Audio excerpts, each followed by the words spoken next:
Suite des aventures avec Flavien, une aventure dont nous sommes les héros. Bon, en gros, je vous explique en une phrase. Il m'est arrivé tout plein d'aventures où il va m'en arriver et j'ai besoin de vous pour prendre les bonnes décisions. Ça marche? Oui. Ok. Vous êtes partant? Partant. Oui. Ok, alors, du coup, on se retrouve, comme on l'a vu il y a 2 semaines, dans la forêt des 3 pendus. T'attends quelque chose de moi? Ah ouais, un applaudissement. La fameuse forêt des 3 pendus. Ok, donc nous sommes devant la forêt. Il fait nuit, il se met à pleuvoir, une voiture perce l'obscurité et vient se garer à côté de moi. Un homme en sort, il me parle. Vous êtes bien Flavien? J'ai une lettre pour vous. Bon, je suis bien Flavien, du coup je prends la lettre. On l'ouvre? Ouais. Ouais. Bon, c'est Brad Pitt qui nous envoie le bilan psychologique suite à notre petite session qu'on a eue avec lui la dernière fois. Il nous dit que ça va pas du tout. D'après nos propres mots, on est un héros téméraire qui recherche le frisson de l'inconnu. Donc en gros, je suis du genre à foncer tête baissée. Brad nous taxe d'irresponsable, narcissique, lâche et violent. Il dit qu'on est le pire patient qu'il ait jamais eu et on risque de beaucoup souffrir cette année dans nos aventures. Un bilan mitigé donc. Une petite phrase manuscrite se trouve au bas de la lettre. T'es mal barré mon gars, donc hésite pas à me passer un petit coup de fil de temps en temps, signé Brad. Bon, il est temps de rentrer dans la forêt, non ? Oui, Ouais. oui, bien sûr. Allez, on y va. En s'enfonçant dans le chemin sinueux, on arrive vite devant une intersection. 3 panneaux en bois sont plantés. 3 chemins s'offrent à nous. Margot, tu veux bien m'aider? Ouais. Ouais, t'as l'air surpris. C'est grave. Alors du coup, petit A, le chemin mignon, tout mignon. Petit D, le chemin flippant, très flippant. Et petit C, le chemin normal, à peu près normal. Le chemin normal, même si à mon avis c'est une connerie. Mais... Ok, bon, on prend le chemin normal. J'ai pas grand chose à dire, c'est un chemin normal.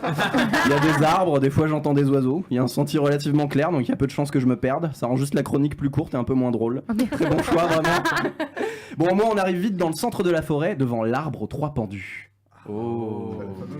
Le tonnerre gronde. À ma grande surprise, les 3 pendus sont vivants. Ce sont des hommes vaguement décomposés, habillés avec un look disco. Ils gigotent un peu en bas de leur corde et ils se présentent. À gauche, il y a Wilfred. Au milieu, il y a Johnson. Et à droite, Gérard.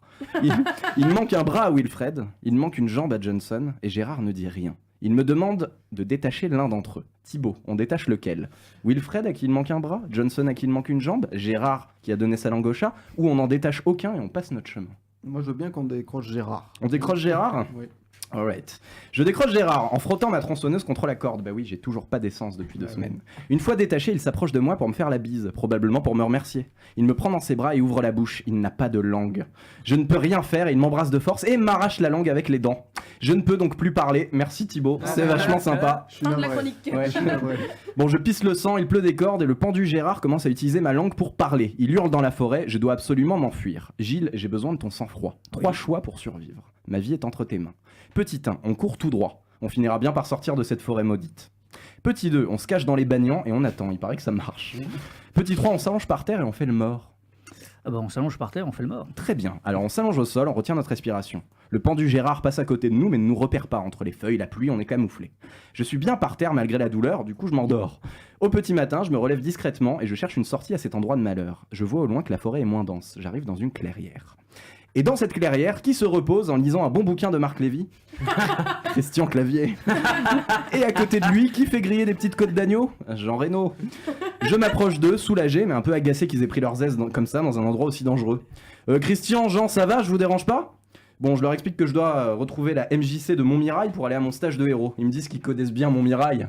Logique.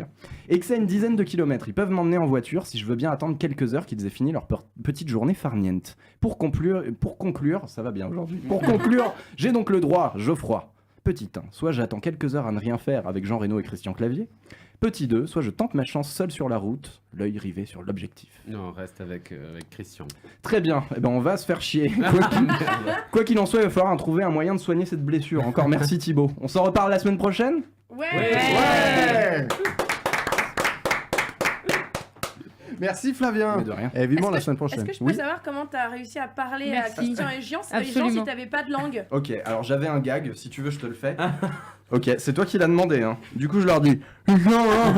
Enfin. Voilà. Bah, c'était drôle ça. Et t'as besoin de ta feuille pour faire ce gag. Ne dis pas que c'était écrit. drôle.